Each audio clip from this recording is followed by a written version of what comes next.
ನಮಸ್ಕಾರ. ತಾಂತ್ರಿಕ ಕನ್ನಡ ದೃಶ್ಯಾವಳಿ ಮಾಲಿಕೆಗೆ ತಮಗೆ ಸ್ವಾಗತ. ಇದು ಯೂಸಿಂಗ್ ದ DSP ಕಿಟ್ ಸರಣಿಯ ಎರಡನೆಯ ಕಂತು. ಇದರಲ್ಲಿ ನಾವು ಹಲೋ ವರ್ಲ್ಡ್ ಪ್ರೋಗ್ರಾಮ್ ಹೇಗೆ ಎಕ್ಸಿಕ್ಯೂಟ್ ಮಾಡುವುದು ಅಂತ ನೋಡೋಣ. ಅದಕ್ಕಿಂತ ಮೊದಲು ಹಿಂದಿನ ಕಂತಿನಲ್ಲಿ ನಾವು ಎಲ್ಲ ಬೋರ್ಡ್ಗಳನ್ನು ಹೇಗೆ ಇಂಡಿವಿಜುವಲ್ ಆಗಿ ಕನೆಕ್ಟ್ ಮಾಡಬೇಕು ಅಂತ ನೋಡಿದ್ವಿ. ಅವು ಎಲ್ಲವನ್ನು ಒಟ್ಟಿಗೆ ಕನೆಕ್ಟ್ ಮಾಡಿದಾಗ ಹೀಗೆ ಕಾಣ್ತದೆ. ಇದು ನಮ್ಮದು DSP ಬೋರ್ಡು, ಇದು ನಮ್ಮ JTAG ಬೋರ್ಡು. ಸೊ JTAG ಬೋರ್ಡಿಂದ ಫ್ಲ್ಯಾಟ್ ಕೇಬಲ್ DSP ಬೋರ್ಡ್ಗೆ ಹೋಗಿದೆ. ಹಿಂದೆ ನಾವು ತಿಳಿಸಿದ ಹಾಗೆ ಇಲ್ಲಿ ಒಂದೇ ಡೈರೆಕ್ಷನಲ್ಲಿ ಹೋಗುತ್ತದೆ, ಇಲ್ಲಿ ಒಂದೇ ಡೈರೆಕ್ಷನ್ನಲ್ಲಿ ಹೋಗುವುದಿಲ್ಲ. ಸ್ವಲ್ಪ ಜಾಗರೂಕರಾಗಿ ಕೇರ್ಫುಲ್ಲಾಗಿ ಕನೆಕ್ಟ್ ಮಾಡಬೇಕು. ಈ ಕೆಂಪು ಕೇಬಲ್ ಪಿನ್ ನಂಬರ್ 1 ಅನ್ನು ಸೂಚಿಸುತ್ತದೆ. ಹಾಗೆಯೇ ಈ ಕಡೆ USB ಕೇಬಲ್ಲು, ಈ USB ಕೇಬಲ್ ಹೋಗಿ ನಮ್ಮ ಕಂಪ್ಯೂಟರ್ಗೆ ಕನೆಕ್ಟ್ ಆಗಿದೆ. ಅದರಂತೆ ಪವರ್ ಕಾರ್ಡು ಇಲ್ಲಿಂದ ಪವರ್ ಸಪ್ಲೈಗೆ ಕನೆಕ್ಟ್ ಆಗಿದೆ. ಇದು ನಮ್ಮ ಕನೆಕ್ಷನ್ ಇನ್ಫಾರ್ಮೇಷನ್ನು. ಹಿಂದಿನ ಕಂತಿನಲ್ಲಿ ಇದು ಬಿಟ್ಟು ಹೋಗಿತ್ತು, ಈ ಕಂತಿನಲ್ಲಿ ಇದನ್ನು ಬಳಸ್ಕೊಂಡಿದ್ದೇವೆ. ಈ ಕಂತಿಗೆ ವಾಪಸ್ ಬಂದರೆ ಇಲ್ಲಿ ನಾವು creating A work space in the code composer studio, ಅಂದರೆ ನಮಗೆ ಹಲೋ ವರ್ಲ್ಡ್ ಮಾಡಲು ಬೇಕಾದ ಎನ್ವಿರಾನ್ಮೆಂಟ್, ಕಂಪೈಲರ್ಗಳು, ಡಿಬಗ್ಗರ್ಗಳು, ಲಿಂಕರ್ಗಳು ಯಾವ ರೀತಿ ಇರಬೇಕು ಅನ್ನೋದನ್ನು ನೋಡ್ತೇವೆ. ಅದು ಸೆಟ್ಟಿಂಗ್ ದ ಎನ್ವಿರಾನ್ಮೆಂಟ್. ನಂತರ ಕೋಡ್ ಕಂಪೋಸರ್ ಸ್ಟುಡಿಯೋದಲ್ಲಿ ಹಲೋ ವರ್ಲ್ಡ್ ಪ್ರೋಗ್ರಾಮ್ ಬರೀತೇವೆ. ಬರೆದು ಅದನ್ನು ಹೇಗೆ ರನ್ ಮಾಡಬೇಕು ಅಂತ ನೋಡ್ತೇವೆ. ಕೋಡ್ ಕಂಪೋಸರ್ ಸ್ಟುಡಿಯೋದನ್ನು ನಾವು ಐಕಾನ್ ಡಬಲ್ ಕ್ಲಿಕ್ ಮಾಡಿ ಇನ್ವೋಕ್ ಮಾಡ್ತೀವಿ. ಬೈ ಡಿಫಾಲ್ಟ್ ಇದು ವರ್ಕ್ ಸ್ಪೇಸ್ ಅಂತ ಜಾಗದಲ್ಲಿ ಕ್ರಿಯೇಟ್ ಮಾಡುತ್ತೆ. ನಾವು ನಮ್ಮ ಅಪ್ಲಿಕೇಶನ್ಗೆ ಒಂದು ಹೊಸ ಡೈರೆಕ್ಟರಿ ಕ್ರಿಯೇಟ್ ಮಾಡೋಣ. ಅದು ನನ್ನ ಸಿಸ್ಟಮಲ್ಲಿ F:\demo ಅನ್ನೋ ಜಾಗದಲ್ಲಿ ಮಾಡಿದ್ದೇನೆ. ನೀವು ಡಿಫಾಲ್ಟ್ ಅದರಲ್ಲೂ ಮಾಡಬಹುದು ಅಥವಾ ಬೇರೆ ಲೊಕೇಶನ್ ಬೇಕಾದರೆ ಆ ಲೊಕೇಶನ್ ಕೊಡಬಹುದು. ಆದರೆ ಆ ಲೊಕೇಶನ್ನಲ್ಲಿ ನಿಮಗೆ ರೈಟ್ ಮಾಡಲು, ಅಂದರೆ ಬರೆಯಲು ಪರ್ಮಿಷನ್ ಇರಬೇಕು. ಇಲ್ಲದಿದ್ದರೆ ಸಿಸ್ಟಮ್ ಎರರ್ ಜನರೇಟ್ ಮಾಡುತ್ತೆ. ಇದನ್ನು ಓಕೆ ಅಂತ ಕೊಡೋಣ. ನಮ್ಮ ವರ್ಷನ್, ಸಿಸ್ಟಮ್ ಹಾಗೂ ಇತರ ಎನ್ವಿರಾನ್ಮೆಂಟ್ ಪ್ರಕಾರ ಇದು ಸ್ವಲ್ಪ ಸಮಯ ತಗೊಳ್ಳುತ್ತೆ. ಡಿಫಾಲ್ಟಾಗಿ ನಮ್ಮ IDE ಈ ತರಹ ಕಾಣುತ್ತೆ. ನಾವು ಮೊದಲು ಒಂದು ಪ್ರಾಜೆಕ್ಟ್ ಫೈಲನ್ನು ಕ್ರಿಯೇಟ್ ಮಾಡಬೇಕು. ಏನು ಈ ಪ್ರಾಜೆಕ್ಟ್ ಫೈಲ್ ಎಂದರೆ, ಈ project ಫೈಲಲ್ಲಿ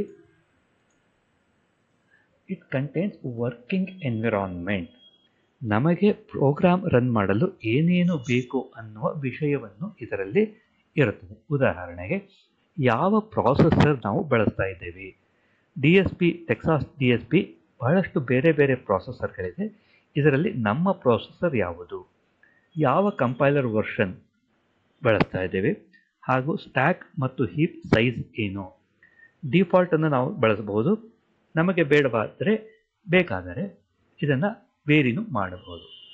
PC to board interconnection, ಯಾವ ರೀತಿ ಇದು USBಲಿ ಕನೆಕ್ಟ್ ಆಗುತ್ತದೆ. ಎಕ್ಸಿಕ್ಯೂಟಬಲ್ ಫೈಲ್ ಟೈಪ್ ಫಾರ್ಮ್ಯಾಟ್ ಯಾವ ರೀತಿ ಇರಬೇಕು, ಡಿಬಗರ್ ಬೇಕಾ ಬೇಡವಾ, ಆ ಇನ್ಫಾರ್ಮೇಷನ್. ಹಾಗೂ ಯಾವ್ಯಾವ ಬೇರೆ ಫೈಲ್ಗಳು ಇದನ್ನು ರನ್ ಮಾಡಲು ಬೇಕು. ಇದು ಲೈಬ್ರರಿಗಳಿರಬಹುದು ಅಥವಾ ನಾವೇ ಬರೆದ ಇನ್ನೊಂದು ಸಬ್ರುಟೀನ್, ಬೇರೆ ಫೈಲ್ನಲ್ಲಿರುವ ಸಬ್ರುಟೀನ್ ಕಾಲ್ ಮಾಡಲು ಆ ಫೈಲ್ಗಳಿರಬಹುದು. ಇವು ಎಲ್ಲವೂ ಸೇರಿ ನಮ್ಮ ಪ್ರಾಜೆಕ್ಟ್ ಫೈಲ್ ಅಂತ ಆಗುತ್ತದೆ. ಒಂದು ಪ್ರಾಜೆಕ್ಟ್ ಫೈಲ್ ಕ್ರಿಯೇಟ್ ಮಾಡಲು ಇಲ್ಲಿ ಕ್ಲಿಕ್ ಮಾಡಬಹುದು ಅಥವಾ ಪ್ರಾಜೆಕ್ಟ್ ಹೋಗಿ new CCS code composer studio project ಅಂತಾದರೂ ಕ್ಲಿಕ್ ಮಾಡಬಹುದು. ಎರಡೂ ಒಂದೇ. ಇದನ್ನು ನಾವು ಕ್ಲಿಕ್ ಮಾಡೋಣ. ಇದು ನಮಗೆ ಟಾರ್ಗೆಟ್. ಫಸ್ಟ್ ಯಾವ ರೀತಿ ಬೋರ್ಡ್ ಬೇಕು ಅಂತ ಕೇಳುತ್ತೆ. ನಾವು ಟೆಕ್ಸಾಸ್ ಇನ್ಸ್ಟ್ರುಮೆಂಟ್ 6748 ಯೂಸ್ ಮಾಡ್ತಿರೋದ್ರಿಂದ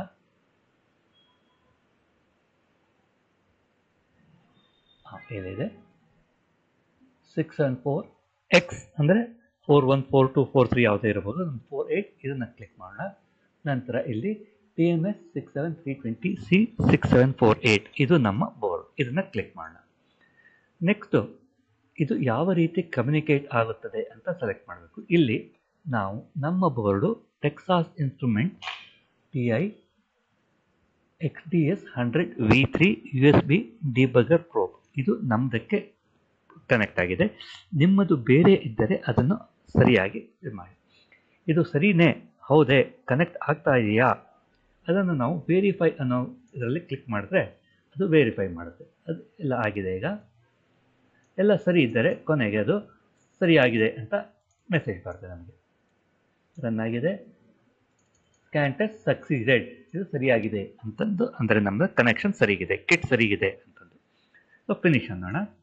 ನೆಕ್ಸ್ಟ್ ನಾವು ಒಂದು ಪ್ರಾಜೆಕ್ಟ್ ಹೆಸರು ಕೊಡಬೇಕು. ನಾವು ನ್ಯೂ ಅಂತ ಕೊಡೋಣ. ಯಾವುದೋ ಅಂತ ಕೊಡಬಹುದು. ನಿಮ್ಮ ಪ್ರಾಜೆಕ್ಟ್ ಅಥವಾ ನಿಮ್ಮ ಪ್ರೋಗ್ರಾಮ್ಗೆ ಅಪ್ಯಾಯಮಾನವಾದ ಸರಿಯಾದ ಹೆಸರು ಕೊಡುವುದು ಒಳ್ಳೆಯದು. 4-year ಟ್ರಾನ್ಸ್ಫಾರ್ಮ್ ಪ್ರೋಗ್ರಾಮ್ ಮಾಡ್ತಿದ್ರೆ MyFFT ಆ ಥರದ ಹೆಸರುಗಳನ್ನು ಕೊಟ್ಟರೆ ಒಳ್ಳೆಯದು. ನಂತರ ಕಂಪೈಲರ್ 7 ಬಳಸೋಣ ನಾವು. 8ಗೂ ವರ್ಕ್ ಆಗುತ್ತೆ. ಅಡ್ವಾನ್ಸ್ ಸೆಟ್ಟಿಂಗ್ಸಲ್ಲಿ ನಾವು ಇದು EABI ELF ಸರಿಗಿದೆಯಾ ಅಂತ ಚೆಕ್ ಮಾಡಬೇಕು. ಇದು ಲಿಟಲ್ ಎಂಡಿಯನ್ ಇರಬೇಕು. ಇಲ್ಲಿ ನಾವು ಸ್ಟ್ಯಾಟಿಕ್ ಲೈಬ್ರರಿ ಎಕ್ಸಿಕ್ಯೂಟಬಲ್, ಇದು ಎಕ್ಸಿಕ್ಯೂಟಬಲ್ ಇರಲಿ. ಇಲ್ಲಿ ELF ಅಥವಾ ಲೆಗಸಿ ಕೋಎಫಿಷಿಯೆಂಟ್ ಇರಬಹುದು. ನಾವು ELF ಸೆಲೆಕ್ಟ್ ಮಾಡ್ತೀವಿ. Little endian, big endian select ಮಾಡ್ಬೋದು. ಸದ್ಯಕ್ಕೆ ಈ ಲಿಂಕರ್ ಕಮಾಂಡ್ ಫೈಲ್ಗಳು ಈ ಪ್ರಾಜೆಕ್ಟಿಗೆ ಬೇಡ. ಸೊ ಹೀಗಾಗಿ ನಾವು ಓಕೆ ಅಂತ ಕೊಡೋಣ. ಅದು ಮಾಡಿದರೆ ನಮಗೆ ಹಲೋ ವರ್ಲ್ಡ್ ಪ್ರೋಗ್ರಾಮ್ ಬರ್ತಾ ಇದೆ. ಈ ಹಲೋ ವರ್ಲ್ಡ್ ಪ್ರೋಗ್ರಾಮ್ನ ನಾವು ಕಂಪೈಲ್ ಮಾಡಿ ಎಕ್ಸಿಕ್ಯೂಟ್ ಮಾಡೋಣ. ಕಂಪೈಲ್ ಮಾಡಬೇಕು ಅಂತಂದರೆ ಇದನ್ನು ಕ್ಲಿಕ್ ಮಾಡಿ ಕಂಪೈಲ್ ಮಾಡ್ಬೋದು. ಹ್ಯಾಮರ್ ಐಕಾನ್ ಕ್ಲಿಕ್ ಮಾಡಿದ್ರೆ ಕಂಪೈಲ್ ಆಗುತ್ತೆ, ಬಿಲ್ಡ್ ಆಗುತ್ತೆ.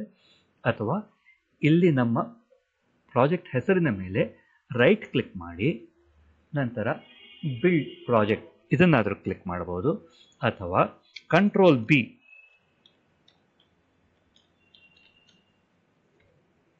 ಇದನ್ನಾದರೂ ಕ್ಲಿಕ್ ಮಾಡ್ಬೋದು. ಸೊ ಅದು ನಮಗೆ ಯಾವುದು ಬೇಕೋ ಅದನ್ನು ಕ್ಲಿಕ್ ಮಾಡ್ಬೋದು. ನಾವು ಈ ಹ್ಯಾಮರ್ ಐಕಾನ್ನ ಕ್ಲಿಕ್ ಮಾಡೋಣ. ಅದು ಕಂಪೈಲ್ ಆಗುತ್ತೆ. ಕಂಪೈಲ್ ಆಗಿದೆ. ಅವರೇ ಕೊಟ್ಟಿದ್ದ ಪ್ರೋಗ್ರಾಮ್ ಆದ್ರಿಂದ ಏನು ಎರರ್ ಇಲ್ಲ. ಎರರ್ ಇದ್ದರೆ ಇಲ್ಲಿ ಪ್ರಾಬ್ಲಮ್ ಅನ್ನೋ ವಿಂಡೋದಲ್ಲಿ ಎರರ್ ಹೇಳುತ್ತೆ. ಉದಾಹರಣೆಗೆ ನೋಡೋಣ. ಇಲ್ಲಿ ನಾವು ಪ್ರಿಂಟ್ ಎಫ್ ಮಾಡಲಿಲ್ಲ. ಪ್ರಿಂಟ್ ಎಫ್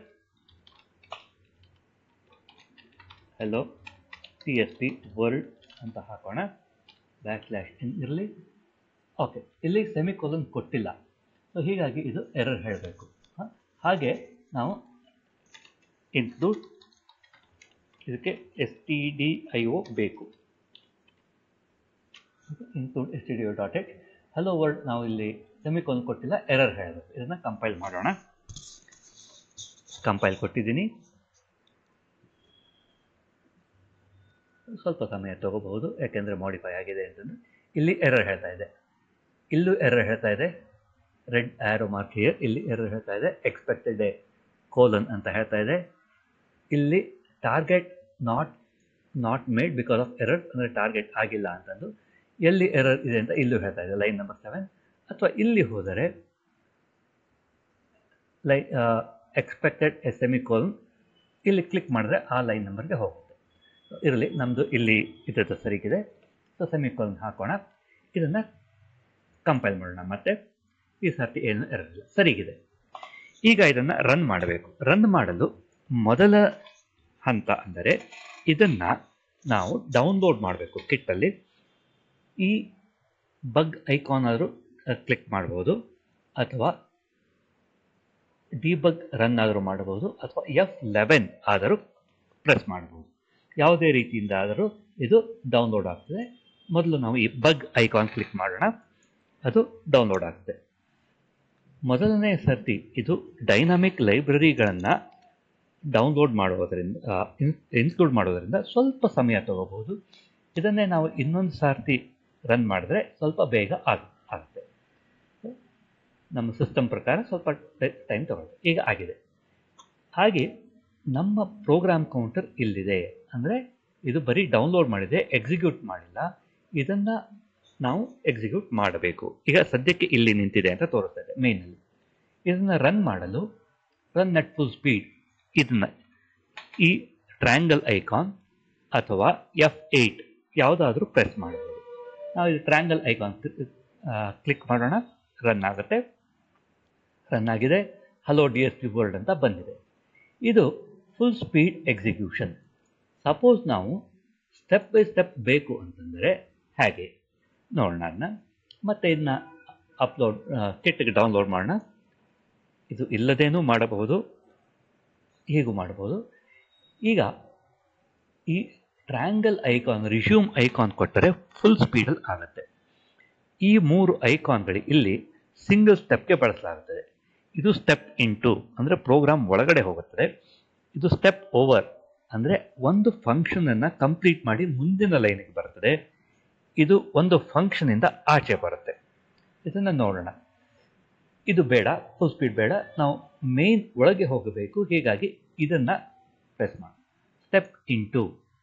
ಈಗ ಈ ಮೊದಲನೇ ಲೈನ್ ನಂಬರ್ 5 ಎಕ್ಸಿಕ್ಯೂಟ್ ಮಾಡೋದು ಏನೂ ಇಲ್ಲ, ಅಂದರೆ ಮಾಡ್ಕೊಂಡಿದೆ ಅಂತ.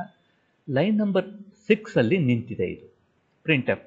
ಈಗ ನಾವು ಇದನ್ನು ಪ್ರೆಸ್ ಮಾಡಿದರೆ ಪ್ರಿಂಟ್ ಎಫ್ ಫಂಕ್ಷನ್ ಒಳಗಡೆ ಹೋಗುತ್ತದೆ. ಅದು ನಮಗೆ ಬೇಡ. ಹೀಗಾಗಿ ನಾವು ಸ್ಟೆಪ್ ಓವರ್ ಕೊಡೋಣ, ಅಂದರೆ ಪ್ರಿಂಟ್ ಎಫ್ ಮುಗಿಸಿ ಮುಂದಿನ ಸಾಲಿಗೆ ಬರ್ತದೆ. ನೋಡೋಣ ಏನಾಗುತ್ತೆ. ಇದನ್ನು ಮಾಡಿದ್ದೀವಿ.